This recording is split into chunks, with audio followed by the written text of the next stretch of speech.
नमस्कार दोस्तों, कैसे हो आप लोग। उम्मीद करता हूँ दोस्तों आप सब बहुत बढ़िया होंगे। तो चलिए दोस्तों, आज हम देखेंगे रीजनिंग के महत्वपूर्ण प्रश्न, ठीक है, जो कि दोस्तों बहुत ही महत्वपूर्ण होने वाले हैं। आज जो भी किसी भी कंपटीशन एग्जाम में दोस्तों ये सभी क्वेश्चन पूछे जा सकते हैं, ठीक है।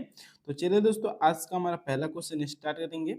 आज का हमारा पहला नंबर क्वेश्चन है, एक नंबर की निम्नलिखित श्रृंखला में प्रश्न चिन्ह के स्थान पर कौन सी संख्या आएगी हमको बताना है।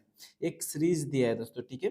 102, 110, 126, 150 और 182 और एक क्वेश्चन मार्क है, ये हमको पता करना है, ठीक है। तो क्वेश्चन मार्क हम कैसे पता करेंगे दोस्तों। सबसे पहले हम क्या करेंगे कि दो के बीच का हम अंतर देखेंगे, ठीक है। तो 102 और 110 के बीच का अंतर देखेंगे तो क्या हो जाएगा दोस्तों, इसके बीच का अंतर 8 होगा, ठीक है। उसी प्रकार हम अगले वाले के बीच का अंतर देखेंगे 110 और 126 का। तो 110 और 126 के बीच का कितना अंतर होगा दोस्तों, तो 16 का हो जाएगा, ठीक है। चलिए अगला अब अंतर देखते हैं। तो 126 और 150 के बीच का अंतर, ठीक है। तो 126 और 150 के बीच का अंतर कितना होगा, तो 24 हो जाएगा। इसी प्रकार आप अगले वाले में देखेंगे 150 और 182। तो 150 और 182 के बीच का अंतर कितना हो जाएगा, तो 32 का हो जाएगा। अब दोस्तों इसमें हम लॉजिक देखेंगे कि कौन सा लॉजिक लगा है। पहले 8 है, फिर 16 है, फिर 24 है, फिर 32 है। यानी कि दोस्तों 8 का पहाड़ा बन गया है। 8 का 8 8 दूने 16, 8 तरीके 24, 8 चौके 32। तो अगला वाला क्या आएगा, 8 5 40 हो जाएगा। क्या हो जाएगा दोस्तों, तो 40 हो जाएगा। अब 182 और 40 को हम जोड़ देंगे तो हमारा अगला लुप्त संख्या आ जाएगा। तो जोड़ देंगे तो इसको कितना हो जाएगा, 2 हो जाएगा। और ये भी 8 4 12, 2 2 2। यानी कि दोस्तों 222 हो रहा है, ठीक है। कितना हो रहा है, तो 222 हो रहा है। ऑप्शन नंबर डी हमारा राइट आंसर हो जाएगा। चलिए अगला नंबर क्वेश्चन देखते हैं दोस्तों। अगला नंबर क्वेश्चन है हमारा 2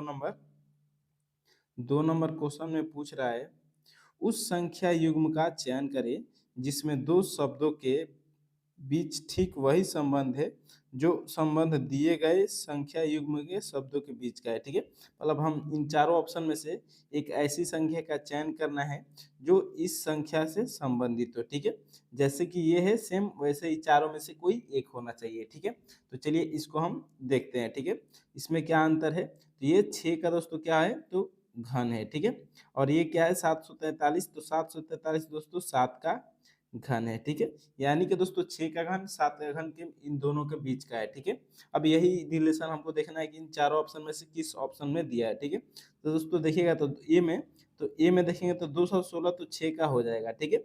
लेकिन 727 दोस्तों किसी का वर्ग घन नहीं है, ठीक है। अब अगले वाले बी में हम देखते हैं। तो बी में भी दोस्तों ये 1009 किसी का वर्ग नहीं है, वो घन नहीं है, ठीक है, ये नहीं होगा। बाकी एक 1331 दोस्तों 11 का घन है, तो ये भी नहीं होगा, ठीक है। अब देखेंगे सी में। तो सी में दोस्तों देखिएगा, तो 27 3 का घन है, ठीक है। और फिर 125 5 का घन है। लेकिन दोस्तों यहाँ पर 6 है, फिर 7 है। यहाँ पर 3 के बाद 1 का गैप हो जा रहा है, 4 नहीं लिखा है, ठीक है। तो हमारा ये भी गलत हो जाएगा, ठीक है। अब अगला वाला देखेंगे डी का। तो डी दोस्तों 8 2 का घन होता है और 27 3 का घन होता है। ये दोस्तों क्या हो रहा है, हमारा बिल्कुल मैच कर रहा है, ठीक है। इसमें 6 और 7 का घन है, तो इसमें 2 और 3 का घन हो रहा है। यही ऑप्शन क्या हो जाएगा दोस्तों, हमारा राइट आंसर हो जाएगा। उम्मीद करता हूँ दोस्तों ये दोनों क्वेश्चन आपको अच्छे तरह से समझ में आ गए होंगे। तो चलिए अब अगला नंबर क्वेश्चन की ओर चलते हैं। अब 3 नंबर क्वेश्चन में दोस्तों क्या पूछ रहा है, तो 3 नंबर क्वेश्चन में दोस्तों दिया है, नीचे दिए गए विकल्पों में से लुप्त संख्या ज्ञात करना है, ठीक है। तो दोस्तों इस प्रकार के क्वेश्चन में हम क्या करेंगे, सबसे बड़ा वाला नंबर देखेंगे किधर है, ठीक है। सबसे पहले मिसिंग नंबर देखेंगे। तो मिसिंग नंबर हमारा थर्ड रो और थर्ड कॉलम में है, ठीक है। थर्ड रो और थर्ड कॉलम में है। तो अब मिसिंग नंबर में देखेंगे किस साइड में बड़ा नंबर है, ठीक है। तो यानी कि ऊपर बड़ा नंबर है इसके दोनों साइड में, ठीक है। 169 और 144, ठीक है। पहला रो में और दूसरा रो में 169 है, ठीक है। तो अब हम क्या करेंगे, इन दोनों को क्या किया है देखेंगे कि 144 आ गया है, ठीक है। तो सबसे पहले हम क्या करेंगे दोस्तों, 7 और 5 को जोड़ देंगे, ठीक है। इन दोनों को जोड़ देंगे तो कितना हो जाएगा, ये 12 हो जाएगा। फिर 12 का अगर हम वर्ग कर देते हैं तो कितना हो जाएगा दोस्तों, 12 का वर्ग 144 होता है, ठीक है। और 144 इसमें दिया है। अब इसी प्रकार दूसरा नंबर रो में हम देखेंगे, 9 और 4 को जोड़ देंगे तो ठीक है, कितना हो जाएगा, 13 हो जाएगा। अब 13 का दोस्तों क्या कर देंगे तो वर्ग कर देंगे, ठीक है। तो वर्ग कर देंगे तो कितना हो जाएगा दोस्तों 169 हो जाएगा, ठीक है। ये भी आ गया। अब क्या करेंगे दोस्तों हम सेम उसी तरह तीसरा नंबर रो में इसी को कर देंगे, 6 और 8 को जोड़कर उसका वर्ग कर देंगे तो हमारा आंसर आ जाएगा। 8 6 कितना होता है दोस्तों तो 14 होता है, ठीक है। अब 14 का हम वर्ग कर देंगे तो कितना हो जाएगा दोस्तों, 14 का वर्ग कितना होता है, 14 का वर्ग दोस्तों 196 हो जाएगा, ठीक है। 196 दोस्तों ऑप्शन नंबर डी में दिया है, तो ऑप्शन नंबर डी हमारा राइट आंसर हो जाएगा। चलिए दोस्तों अब अगला नंबर क्वेश्चन देखेंगे। अगला नंबर क्वेश्चन में क्या पूछ रहा है दोस्तों, अगला नंबर क्वेश्चन दोस्तों हमारा ब्लड ब्लड रिलेशन का होने वाला है, ठीक है। ये भी दोस्तों बहुत ही इंपॉर्टेंट क्वेश्चन होने वाला है दोस्तों। चलिए इस क्वेश्चन को हम देखते हैं। एक औरत का परिचय देते हुए रमन ने कहा, ठीक है। मान लीजिए ये कोई औरत है, ठीक है, ये कोई औरत है। अब इसका परिचय देते हुए ये रमन, ठीक है, ये आर से रमन हो जाएगा, ठीक है। रमन ने कहा यह मेरे पिता के ससुर, मेरे पिता यानी कि रमन के पिता, ठीक है। मान लीजिए रमन को हम इधर लिख देते हैं। अब ये क्या बोल रहा है, यह मे मेरे, ये मेरे है दोस्तों, ठीक है, यहाँ पे रे छूट गया, ठीक है। मेरे पिता के ससुर की पत्नी है, मेरे पिता, रमन का मान लीजिए कोई पिता है, ठीक है। मान लीजिए कोई रमन का पिता है, ठीक है। मेरे पिता के ससुर, ससुर यानी कि रमन के नाना जी, ठीक है। ससुर, पिता के ससुर को क्या बोलेंगे, पिता के ससुर। मान लीजिए पिता के ससुर की, ठीक है, की पत्नी है।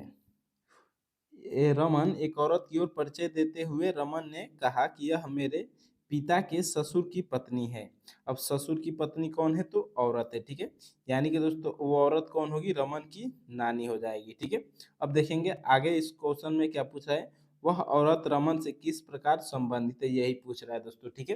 तो औरत का औरत रमन का क्या लगेगा दोस्तों हमको बताना है, तो दोस्तों ऑप्शन नंबर सी हमारा क्या हो जाएगा, सही जवाब हो जाएगा, ठीक है। नानी लगेगी वो औरत रमन का। चलिए दोस्तों अब अगला नंबर क्वेश्चन देखते हैं। अगला नंबर क्वेश्चन है हमारा 5 नंबर वेन डायग्राम का है दोस्तों, बहुत ही महत्वपूर्ण क्वेश्चन होने वाला है। इस क्वेश्चन को आप नहीं देखे तो प्लीज दोस्तों पूरा देखिएगा। उस वेन आरेख का चयन करें जो निम्नलिखित वर्गों के बीच सही संबंध को दर्शाता है। तो इसमें क्या करना है हमको, तीन अलग अलग नाम दिया है, इंडोनेशिया, एशिया और बांग्लादेश। हमको इसको बताना है कि इसमें कौन सा संबंध स्थापित होगा, ठीक है, फिगर वाइज, ठीक है। तो चलिए सबसे पहले हम इंडोनेशिया को देखते हैं, ठीक है। तो इंडोनेशिया क्या है दोस्तों, एक देश है, ठीक है। एक इंडोनेशिया क्या है तो देश है, ठीक है। अब क्या है तो एशिया है, ठीक है। अब एशिया से दोस्तों इंडोनेशिया संबंधित है, तो हाँ एशिया में दोस्तों इंडोनेशिया आता है, ठीक है। एशिया के अंदर इंडोनेशिया आता है, ठीक है। तो एशिया के अंदर दोस्तों क्या हो जाएगा, इंडोनेशिया हो जाएगा, ठीक है। ये बड़ा वाला क्या है तो एशिया हो जाएगा, ठीक है। येलो वाला हम लिखे हैं तो ये इंडोनेशिया है। अब देखेंगे दोस्तों आगे बांग्लादेश है, ठीक है। अब सबसे पहले बांग्लादेश का देखेंगे कि इन दोनों के साथ कोई संबंध है, तो बांग्लादेश का एशिया से कोई संबंध है, हाँ बांग्लादेश एक एशिया का हिस्सा है, ठीक है। उसी प्रकार दोस्तों आप बांग्लादेश का इंडोनेशिया से देखेंगे तो इंडोनेशिया से कोई देश संबंध नहीं है। इंडोनेशिया एक अलग देश है और बांग्लादेश क्या है एक अलग देश है, ठीक है। तो ये बांग्लादेश का संबंध किससे है केवल, तो इंडो एशिया के अंदर आता है बांग्लादेश, ठीक है। तो एशिया हमारा कौन सा रंग है तो पीला रंग है। अब इसके अंदर कौन सा आएगा तो बांग्लादेश आ जाएगा, ठीक है। अब कुछ इस प्रकार से हमारा फिगर बन जाएगा और इस प्रकार से फिगर दोस्तों ऑप्शन नंबर बी में दिया है, तो यही हमारा क्या हो जाएगा राइट आंसर हो जाएगा। तो चलिए दोस्तों अगला नंबर क्वेश्चन देखते हैं। अब अगला नंबर क्वेश्चन क्या हो जाएगा दोस्तों, 6 नंबर क्वेश्चन हम देखेंगे, ठीक है। 6 नंबर क्वेश्चन में क्या पूछ रहा है, एक ही पासे की दो अलग अलग अवस्थाएं दिखाई गई है, यदि तल में 5 है तो शीर्ष पर कौन सी संख्या होगी, ठीक है। यानी कि 5 के विपरीत सतह को हमको बताना है, ठीक है। तो इस प्रकार का जब भी क्वेश्चन है दोस्तों हमको सबसे पहले क्या देखना है तो कॉमन देखना है, ठीक है। तो दोनों में क्या कॉमन दिख रहा है तो 4 कॉमन दिख रहा है, ठीक है। दोनों में 4 कॉमन दिख रहा है, ठीक है। तो सबसे पहले हम 4 लिख लेते हैं, ठीक है। ये 1 नंबर पासा है और ये 2 नंबर पासा है, ठीक है। अब सबसे पहले वाले में हम क्लॉकवाइज दिशा में जाएंगे, ठीक है। तो सबसे पहले क्या आया तो 1 आया, ठीक है। फिर 1 के आगे जाएंगे तो क्या आएगा तो 3 आएगा, ठीक है। और फिर दूसरे वाले पासे में चलते हैं तो 4 के बाद क्या आएगा तो 2 आएगा, ठीक है। अब 2 के बाद क्या आएगा, तो 6 आएगा, ठीक है। अब दोस्तों ये जो है 4 और 4 कॉमन है, ठीक है। 1 और 2 एक दूसरे के विपरीत है, और 3 और 6 एक दूसरे के विपरीत है, ठीक है। तो दोस्तों 4 का विपरीत कौन होगा हमको ये बताना है, 5 का विपरीत कौन होगा हमको ये बताना है, ठीक है। तो दोस्तों है ना, इन दोनों में से किसी के विपरीत भी 5 नहीं होगा, ठीक है।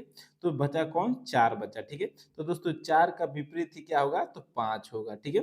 4 का विपरीत, 5 का विपरीत कौन होगा, 4 होगा, 4 का विपरीत 5 होगा, ठीक है। तो इसमें 5 का विपरीत पूछ रहा है तो कौन सा हो जाएगा, हमारा ऑप्शन नंबर बी हमारा सही जवाब हो जाएगा। चलिए दोस्तों अब अगला नंबर क्वेश्चन देखते हैं। अगला नंबर क्वेश्चन क्या है, तो हमारा 17 नंबर क्वेश्चन दोस्तों वेन आरेख का होने वाला है, ठीक है। Sorry 7 number. दिए गए वेन आरेख में वृत्त लड़कों को त्रिकोण, वृत्त लड़कों को, ठीक है, और त्रिकोण विवाहित को, और वर्ग उन लोगों को दर्शाता है जिनके पास जानवर है, ठीक है। मतलब दोस्तों आप समझ गए होंगे कि वृत्त लड़कों को, ठीक है।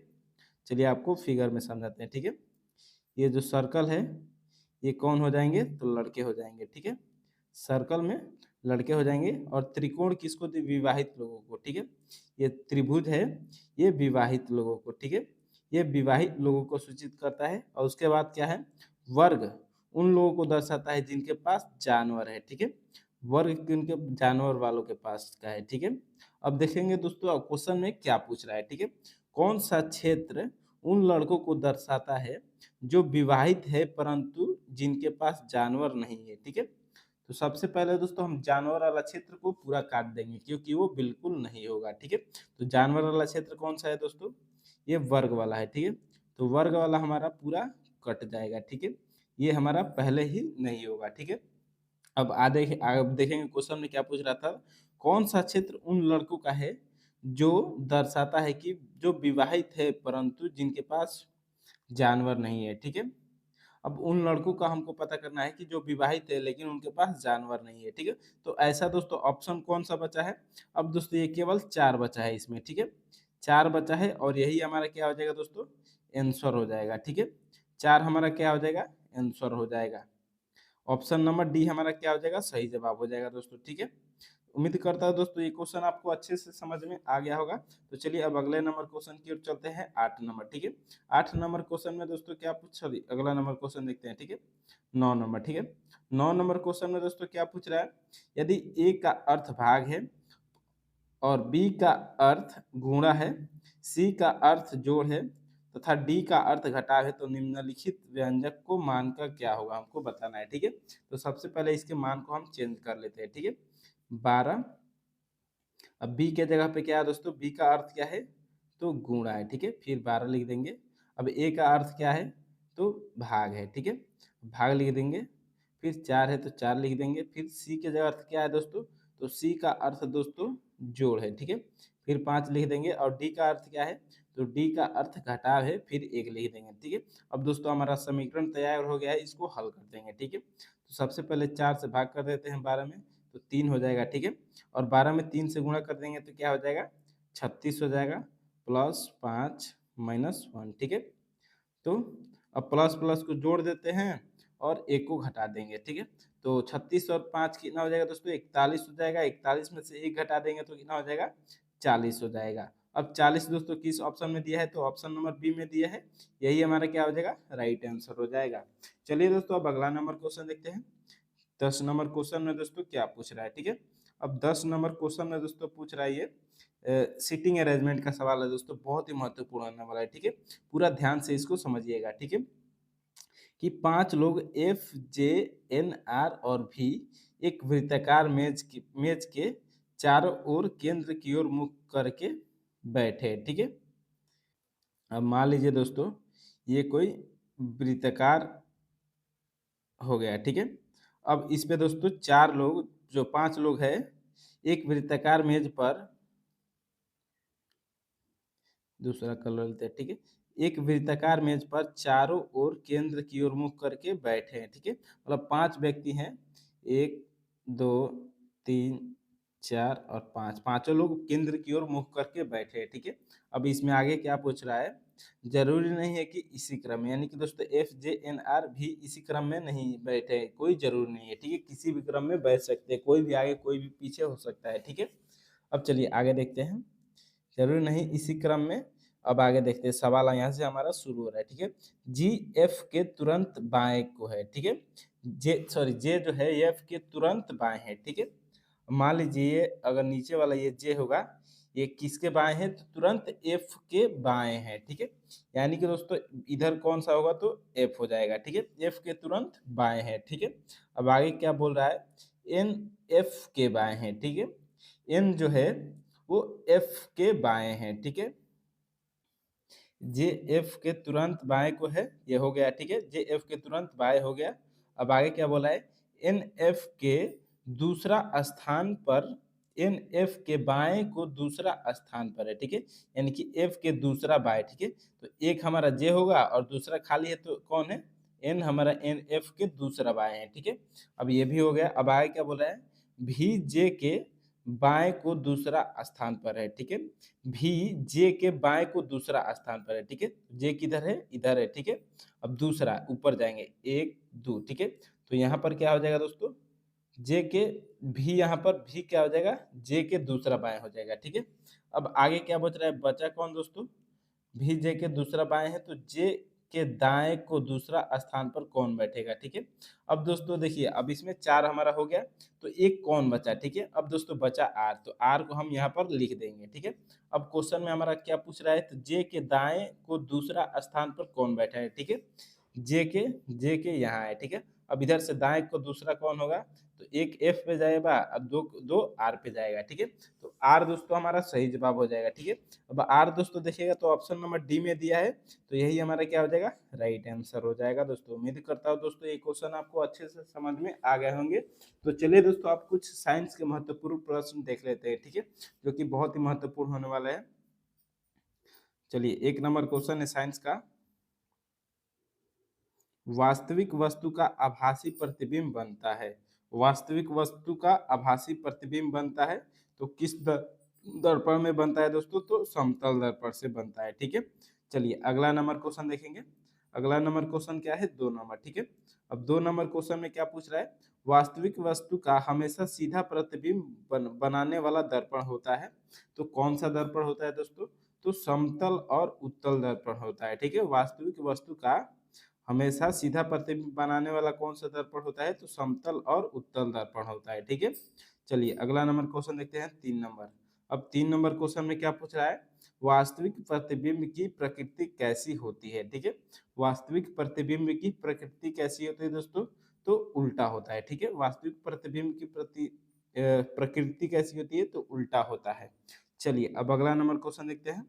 अगला नंबर क्वेश्चन है हमारा 4 नंबर। 4 नंबर क्वेश्चन में क्या पूछ रहा है, वस्तु से छोटा प्रतिबिंब बनाता है, कौन सा दर्पण बनाता है, तो इसका सही जवाब क्या हो जाएगा दोस्तों, सही जवाब हो जाएगा हमारा ऑप्शन नंबर डी, उत्तल दर्पण और अवतल दर्पण वस्तु वस्तु से छोटा प्रतिबिंब बनाता है।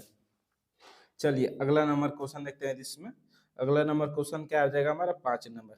5 नंबर क्वेश्चन में दोस्तों क्या पूछ रहा है, प्रकाश के परावर्तन के नियम के अनुसार ए आपतन कोण परावर्तन कोण से बड़ा है, बी आपतन कोण परावर्तन कोण के बराबर है, सी आपतन कोण परावर्तन कोण से छोटा है, डी सभी कथन सत्य है। तो इसका हमारा सही जवाब क्या हो जाएगा, सही जवाब हो जाएगा दोस्तों हमारा ऑप्शन नंबर बी, आपतन कोण परावर्तन कोण के बराबर होता है। ऑप्शन नंबर बी हमारा सही जवाब हो जाएगा। चलिए अगला नंबर क्वेश्चन देखते हैं, 6 नंबर। अब 6 नंबर क्वेश्चन में क्या पूछ रहा है, समतल दर्पण द्वारा बना प्रतिबिंब सदा होता है, कौन सा दर्पण होता है दोस्तों, मतलब समतल दर्पण में द्वारा बना प्रतिबिंब कैसा होता है, हमको ये बताना है।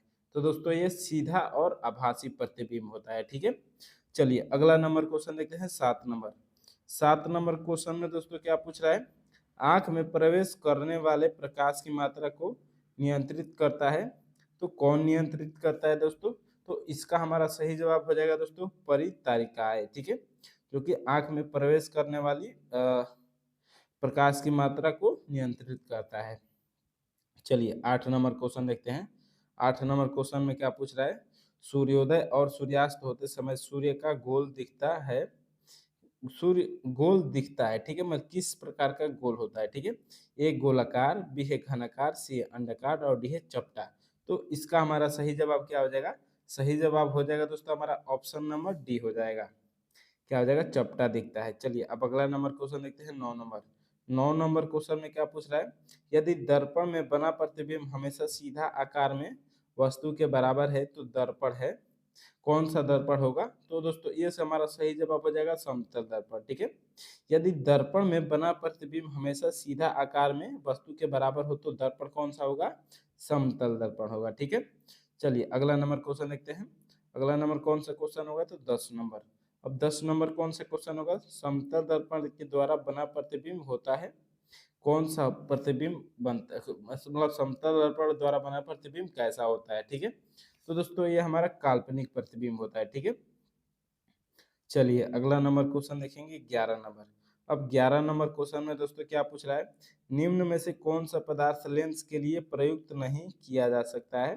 तो ए जल किया जाता है, बी मिट्टी नहीं किया जा सकता है, ठीक है। यही हमारा सही जवाब हो जाएगा, ठीक है। ऑप्शन नंबर बी हमारा राइट आंसर हो जाएगा दोस्तों, ठीक है। चलिए अगला नंबर क्वेश्चन देखते हैं। अब 12 नंबर क्वेश्चन में क्या पूछ रहा है? उत्तल लेंस की क्षमता होती है, ठीक है। उत्तल लेंस की दोस्तों क्षमता कैसी होती है? तो इसकी क्षमता दोस्तों धनात्मक होती है, ठीक है। ऑप्शन नंबर बी हमारा सही जवाब हो जाएगा, ठीक है। चलिए अगला नंबर क्वेश्चन देखते हैं 13 नंबर। अब 13 नंबर क्वेश्चन में दोस्तों क्या पूछ रहा है? लेंस की क्षमता का एसआई मात्रक क्या होता है? तो दोस्तों लेंस की क्षमता का एसआई मात्रक ऑप्शन नंबर सी डायोप्टर होता है, ठीक है। चलिए अगला नंबर क्वेश्चन देखेंगे। 14 नंबर क्वेश्चन में क्या पूछ रहा है? पानी से भरी बाल्टी की गहराई कम दिखती है, इसका कारण है। ऑप्शन नंबर ए पूर्ण आंतरिक परावर्तन, बी अपवर्तन, सी परावर्तन, डी है इनमें से कोई नहीं। तो इसका हमारा सही जवाब क्या हो जाएगा? सही जवाब हो जाएगा दोस्तों हमारा ऑप्शन नंबर बी अपवर्तन के कारण पानी से भरी बाल्टी की गहराई कम दिखती है, ठीक है। चलिए अगला नंबर क्वेश्चन देखते हैं। अगला नंबर क्वेश्चन है हमारा 15 नंबर। अब 15 नंबर क्वेश्चन में दोस्तों क्या पूछ रहा है? पानी में डाली हुई छड़ी टेढ़ी दिखती है, इसका कारण है, ठीक है।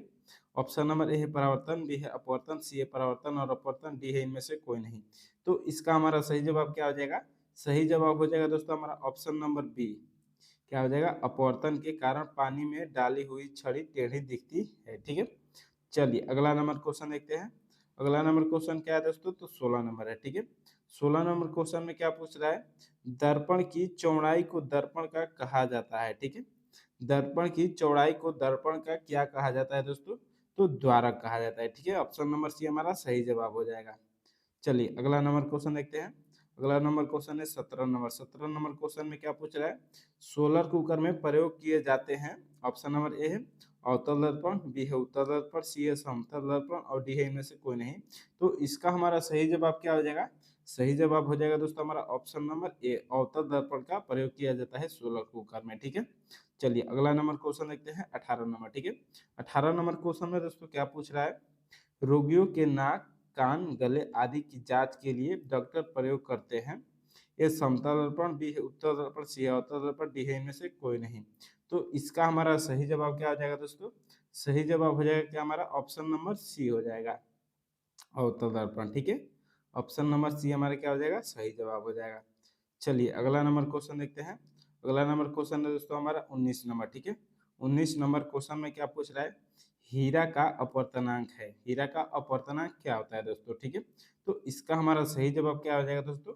सही जवाब हो जाएगा दोस्तों 2.42 हीरा का अपवर्तनांक है होता है 2.42 होता है, ठीक है।